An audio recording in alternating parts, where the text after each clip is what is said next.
नमस्कार, मैं हूं मनोज टिबड़ेवाला आकाश। एक मुलाकात में आज हमारे विशेष मेहमान हैं राजनीतिक कार्यकर्ता मोहन प्रकाश जी। 26 दिसंबर 1950 को राजस्थान के अलवर में जन्मे मोहन प्रकाश जी बनारस हिंदू विश्वविद्यालय के अध्यक्ष रह चुके हैं। छात्र जीवन से ही राजनीति में सक्रिय मोहन प्रकाश जी इस समय कांग्रेस कार्य समिति के सदस्य हैं और साथ ही महाराष्ट्र, गुजरात एवं जम्मू और कश्मीर जैसे महत्वपूर्ण राज्यों के कांग्रेस के प्रभारी हैं। युवाओं और किसानों के लिए अपने जीवन को समर्पित करने वाले मोहन प्रकाश जी से आज हम तमाम सवालों पर बात करेंगे। मोहन प्रकाश जी, दूरदर्शन की इस खास पड़ताल एक मुलाकात में आपका स्वागत है। आपके राजनीतिक और सामाजिक जीवन की शुरुआत कैसे हुई?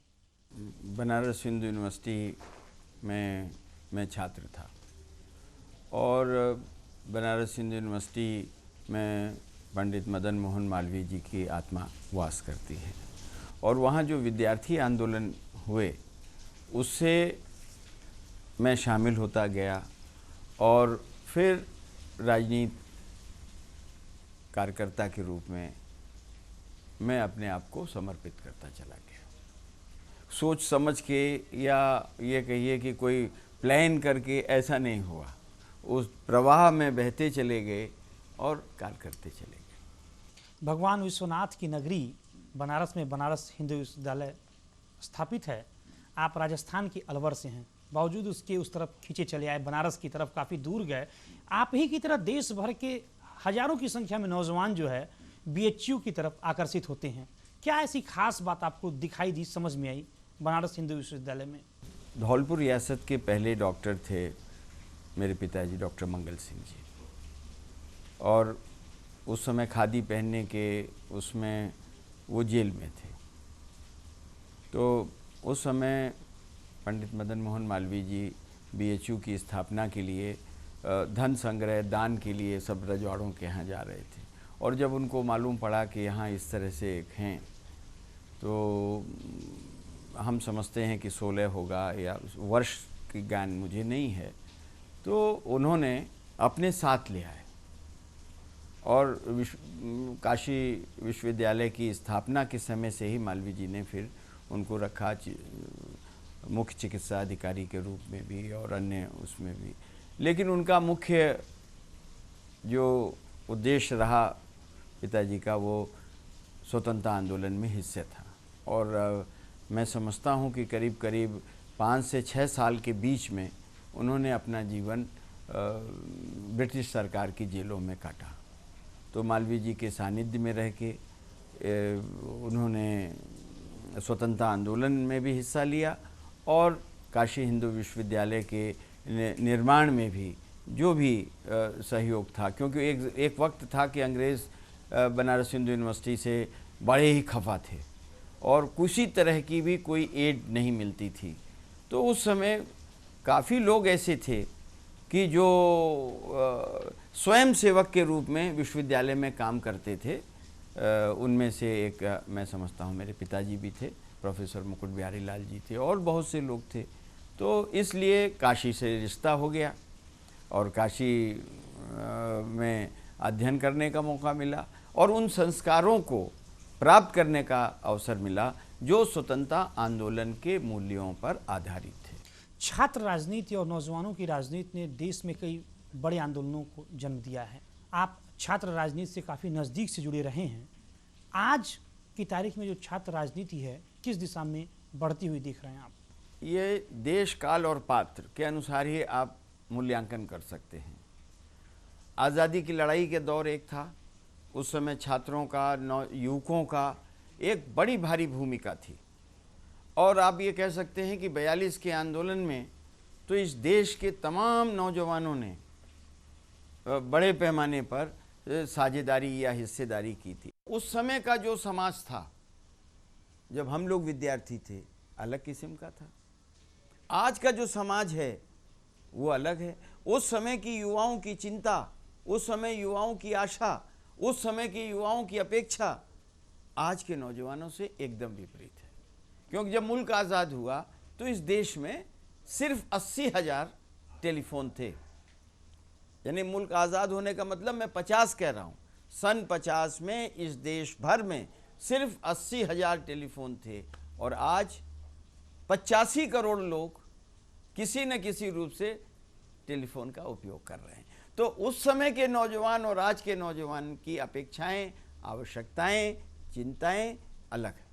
हाल में ही जिस तरह 74 वर्षीय अन्ना हजारे जी के आंदोलन के साथ बड़े पैमाने पर युवा जुड़े, उससे कहीं न कहीं यह मिथक टूटता है कि युवाओं को नेतृत्व देने के लिए सिर्फ युवा होना ही जरूरी है। यदि आपके पास सही मुद्दा है तो युवा आपके साथ जुड़ सकते हैं। इस देश ने आज़ादी के पहले और आज़ादी के बाद एक नहीं अनेकों आंदोलन किए।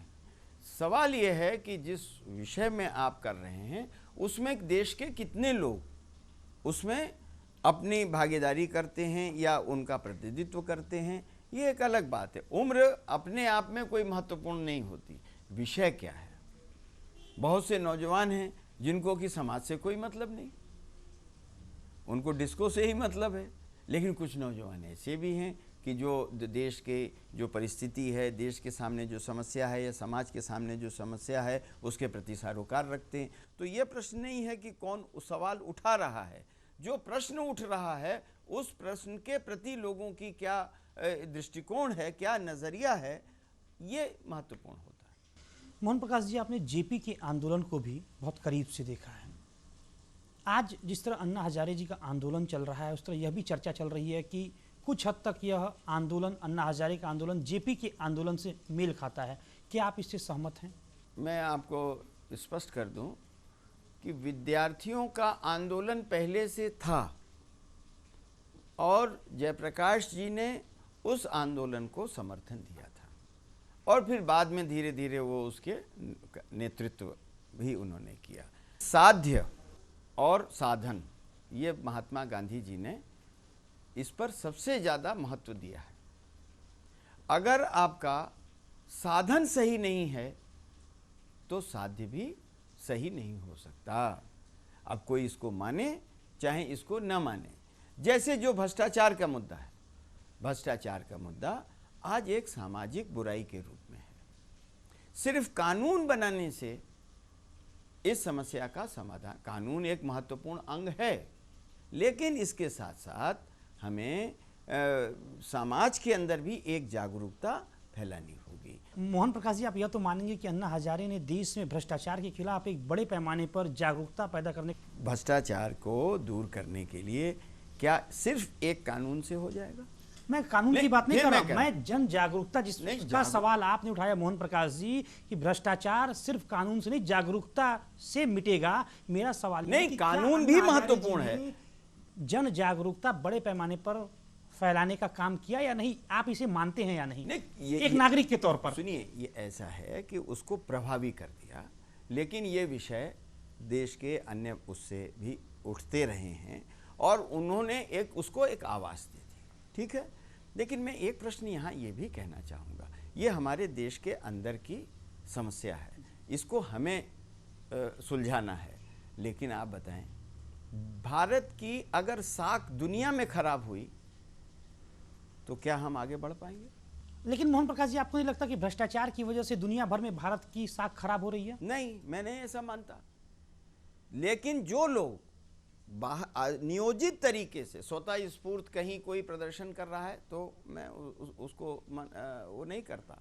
लेकिन संगठन अगर दुनिया के देशों में कह रहे हैं कि भारत में भ्रष्टाचार के अलावा कुछ नहीं है, तो मैं ये समझता हूं कि मैं उससे सहमत नहीं हूं, क्योंकि देश के अंदर की जो समस्याएं हैं। मैं आपको एक बात और कहना चाहता हूं कि जिस तरह से भारत का लोकतंत्र विकसित हुआ है, जिस तरीके से भारत ने आर्थिक प्रगति की है, दुनिया की बड़ी आर्थिक शक्तियां, दुनिया की बड़ी राजनीतिक शक्तियां और देश को सुहा नहीं रहा है। और यह वजह है कि दुनिया की जो बड़ी ताकतें हैं वो किसी न किसी तरीके से भारत के लोकतंत्र को कमज़ोर करना चाहती हैं, आर्थिक विकास को कमज़ोर करना चाहती हैं। हम ये कहना चाहते हैं कि होना चाहिए, उसके लिए कदम उठाना चाहिए और हम कदम उठा भी रहे हैं, सबको एकजुट भी करना चाहिए। आपको क्या लगता है कि अन्ना हजारे के आंदोलन के पीछे विदेशी ताकतों का हाथ है? देखिए, मैं इस विषय में मैं इस देश के जो प्रबुद्ध नागरिक हैं, शिक्षाविद हैं, बुद्धिजीवी हैं, मैं उन पर छोड़ता हूं। कि हमारी समस्या हम सुलझाएंगे कि विदेश में प्रदर्शन करके हम अपनी साख गिराएंगे, ये मैं बुद्धिजीवियों पर छोड़ता हूं, लेखकों पर छोड़ता हूं। लेकिन आप मुद्दे को डाइवर्ट कर रहे हैं। कोई डाइवर्ट नहीं कर, मैं आपसे कह रहा हूं, क्या इस देश में भ्रष्टाचार के अलावा कुछ नहीं हो रहा? आज जो हमारी आर्थिक प्रगति है, और लोग कहते हैं आर्थिक प्रगति से क्या मतलब, विकास दर से क्या मतलब? जब विकास दर बढ़ती है तो उत्पादन बढ़ता है, तभी होता है। उत्पादन में भी खेत का उत्पादन और कारखाने का उत्पादन। तो जब उत्पादन बढ़ता है तो वो हाथ से बढ़ता है, तो लोगों को रोजगार मिलता है, रोजगार मिलता है, उत्पादन होता है, तो देश की पूंजी बढ़ती है।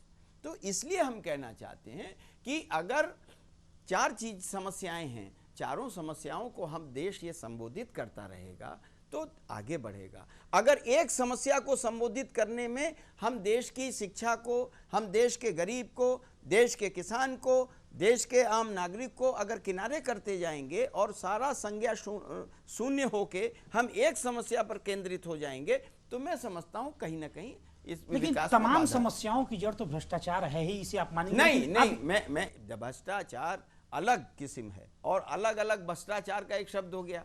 जो रेल में चलता है वो टीटी के भ्रष्टाचार से परेशान है, जो बिजली पानी और उसके लिए जाता है वो म्यूनसिपैलिटी के उससे परेशान है।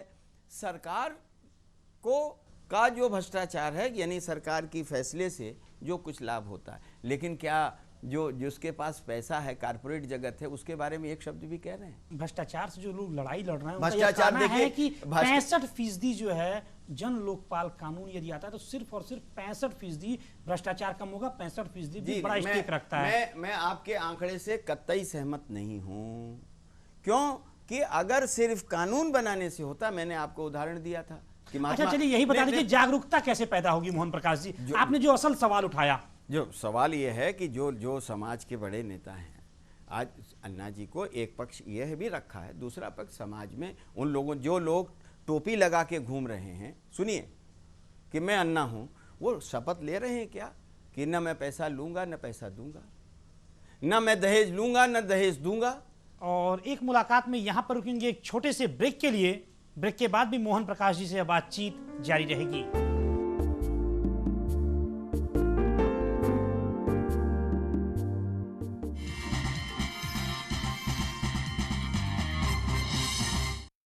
The buzz beyond all the biz in Amchi, Mumbai. The transforming face of Singara, Chennai. The changing profile of the city of joy, Kolkata. Keep track of the latest developments in these cities on Metro Scan, Monday to Friday, 6:30 p.m. only on TD News.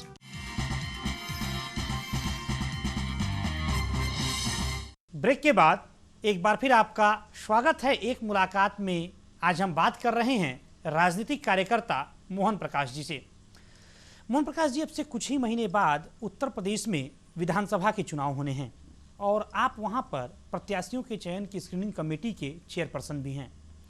किन बातों का विशेष तौर पर ध्यान आप रख रहे हैं प्रत्याशियों के चयन के दौरान? उत्तर प्रदेश में कांग्रेस सिर्फ एक पार्टी के विधायकों की संख्या के लिए नहीं लड़ रही, वो इसलिए लड़ रही है कि जो उत्तर प्रदेश का जो राजनीतिक गौरव था, जो राजनीतिक संस्कृति थी, जो राजनीतिक संस्कृति इस देश के स्वतंत्रता आंदोलन के मूल्यों पर आधारित थी, उस संस्कृति को हम दोबारा किस तरीके से स्थापित कर सकें। और इसीलिए जो जो जो जो उम्मीदवार हैं, हम हर कमिश्नरी में कोशिश कर रहे हैं कि स्वतंत्रता आंदोलन के परिवार के जो लोग हैं, वो जो बचे हैं, यानी परिवार मतलब उनके उस विरासत में जो लोग हैं, उनको भी हम टिकट दें। डॉक्टर हैं, वकील हैं, इंजीनियर हैं, इस तरह के लोग जो समाज में आगे आकर अपनी हिस्सेदारी करना चाहते हैं, वो उनको हम मौका देना चाहते हैं। जो हमारे कांग्रेस पार्टी के इतने वर्षों संघर्ष करने वाले लोग हैं, हम उनको मौका देना चाहते हैं। मोहन प्रकाश जी, जब लिस्ट जारी होती है तो बड़े पैमाने पर अपराधी और दागी कमोबेश हर एक दल से आते हैं। आप इस बात को कैसे इंश्योर करेंगे कि कांग्रेस पार्टी में उत्तर प्रदेश में जो 403 सीट है उसमें से एक भी व्यक्ति अपराधी या दागी नहीं होगा? किसी भी अपराधी को टिकट नहीं देगी, नंबर एक। और फिर मैं कह रहा हूं कि मुकदमा आधार नहीं, राजनीतिक पृष्ठभूमि का आदमी होना चाहिए। अपराध करके और आपराधिक पृष्ठभूमि बना के नाम पैदा करके खौफ पैदा करने के बाद और फिर उनको जो है राजनीतिक पार्टी ससम्मान करके माननीय बनाती है। ये कांग्रेस में चलने वाला नहीं है और ना कांग्रेस इस तरह के लोगों को देगी। लेकिन यही चल रहा है, चाहे वो सपा हो चाहे वो भाजपा ने किस तरह से किनको किनको बटोरा, हमको नाम लेने की आवश्यकता है क्या? किस तरह सपा ने बटोरा इस तरह के लोगों को सरकार बनाने के लिए। हम सरकार बना पाए या न बना पाए, हम अपने मूल्यों के साथ कांग्रेस पार्टी ने कभी नहीं समझौता। धर्मनिरपेक्षता को कायम रखने के लिए हमने अपनी मतलब जिसको कहते हैं सारी तरह की कठिनाइयां उठा ली, लेकिन हमने कभी धर्मनिरपेक्षता के साथ समझौता नहीं किया। और किसी भी इस तरह के जो मसले हैं उन मसलों पर, अपनी नीतिगत मसलों पर कांग्रेस पार्टी मजबूत रहेगी। अभी तक सिर्फ आप पहली सूची ही जारी कर पाए हैं, 403 में से सिर्फ 73 सीटें घोषित कर पाए हैं। अन्य सूचियां कब तक आएंगी प्रत्याशियों की यूपी में? ये भी तो ऐतिहासिक है कि 7 महीने पहले कांग्रेस की पहली लिस्ट आ गई, दूसरी लिस्ट भी आएगी जैसे जैसे स्क्रूनिंग कमेटी में। क्योंकि देखिए हमारा काम है सारे लोगों का समन्वय करना, जो एमपीज़ हैं और हमारे अन्य जो प्रमुख नेता हैं, हमारी पीसीसी है, हमारे सीएलपी लीडर हैं, कुछ भूतपूर्व हैं, सबके साथ बात करके और एक समायोजित तरीके से हमको लाने का। लेकिन अभी इसी सप्ताह आप जो है स्क्रीनिंग कमेटी की बैठक कर रहे थे, 2 दिन के लिए लगातार खूब खबरें छपी अखबारों में कि खूब जमकर गुटबाजी हुई, खूब कला हुआ। ऐसा है कि अखबारों पर तो कोई रोक है नहीं और वो उसमें कोई सत्यता भी नहीं है। नहीं, हकीकत में गुटबाजी हुई कि नहीं हुई, एकदम झगड़ा हुआ कि नहीं हुआ? नहीं हुआ। और आप ये देखिए कि हमारे सीएलपी और हमारे पीसीसी प्रेसिडेंट दोनों ने संयुक्त बयान दिया कि भाई हमारे यहाँ कोई इस तरह की नहीं, ये जो अखबारें हमें छप रहा है ये सब मनगढ़ंत छप रहा है। तो अब जब संयुक्त बयान दस्तखत से कर रहे हैं उसके बाद भी आप सवाल कर रहे हैं तो मैं उस पर क्या जवाब दूँ? चलिए एक चीज़ बता दीजिए कि आप बनारस हिंदू विश्वविद्यालय के अध्यक्ष रहे, उत्तर प्रदेश की राजनीति को काफी गहरे से समझते हैं। अब तो कौन सा ऐसा बड़ा कारण है कि 22 साल से आप लोग मतदाताओं का भरोसा नहीं जीत पा रहे हैं? कांग्रेस पार्टी 22 साल से आम मतदाता का विश्वास जीतने में असफल रही है और अब तक आप चुनाव में सफलता नहीं हासिल कर पा रहे हैं। 90 के बाद जो धर्म की राजनीति, समझ रहे हैं आप, भारतीय जनता पार्टी ने चलाया, बाबरी मस्जिद का विध्वंस हुआ और उसके बाद मंडल की राजनीति, तो ये जो चला धर्म और जाति की राजनीति का जो आधार बना उत्तर प्रदेश की राजनीति में, वहाँ से शुरुआत होती है। क्योंकि कांग्रेस अपने नीतियों पर, कार्यक्रमों पर, सबको साथ लेकर चलने की नीति, धर्मनिरपेक्षता की नीति, इस पर वो अड़ी रही। इसलिए वो जो उस समय जो उन्माद था, वो उस उन्माद के चलते कांग्रेस पार्टी को नुकसान उठाना पड़ा। और हम आज भी कहते हैं कि हम अपनी नीतियों से किसी तरह भी समझौता नहीं करेंगे। 10 सीटें ज़्यादा 10 सीटें कम, लेकिन नीतियों से समझौता करके हमको सीटें की वो नहीं है। इस देश में अगर मूल्य बचेंगे, स्वतंत्रता आंदोलन के जो मूल्य हैं, जो संस्कृति है वो बचेगी, तो वहीं से गरीब का कल्याण होगा, वहीं से किसान, नौजवान, महिला का होगा। और लोग बात करते कि 50 साल में कुछ नहीं हुआ, 60 साल में कुछ नहीं हुआ। आज 12 लाख महिलाएं पंचायतों के माध्यम से इस लोकतंत्र को मजबूत कर रही हैं। कौन किस क्षेत्र में कह रहे हैं? शिक्षा के क्षेत्र में आप देखिए, सड़कों के क्षेत्र में देखिए, आप बिजली के क्षेत्र में देखिए। और मैं आपको याद दिलाना चाहता हूं, जब परमाणु करार हो रहा था उस समय भारत पर जो प्रतिबंध था, किस लिए हटा? खाली भारत की साख की वजह से। और एक मुलाकात में यहां पर रुकेंगे एक छोटे से ब्रेक के लिए। ब्रेक के बाद भी मोहन प्रकाश जी से बातचीत जारी रहेगी।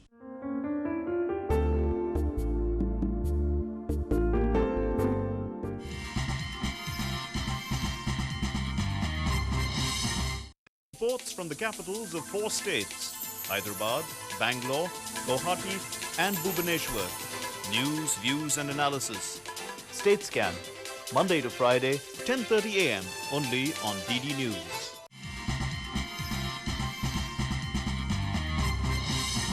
ब्रेक के बाद एक बार फिर आपका स्वागत है। एक मुलाकात में हम बात कर रहे हैं मोहन प्रकाश जी से।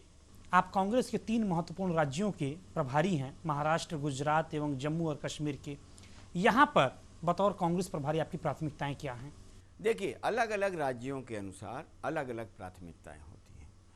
राष्ट्रीय प्राथमिकताएं अपनी जगह पर हैं, लेकिन जैसे महाराष्ट्र है, महाराष्ट्र को जो उसका गौरव है कि वो पूरे देश के पैमाने पर हमेशा विकास के मामले में, किसान के मामले में अग्रणी रहा है।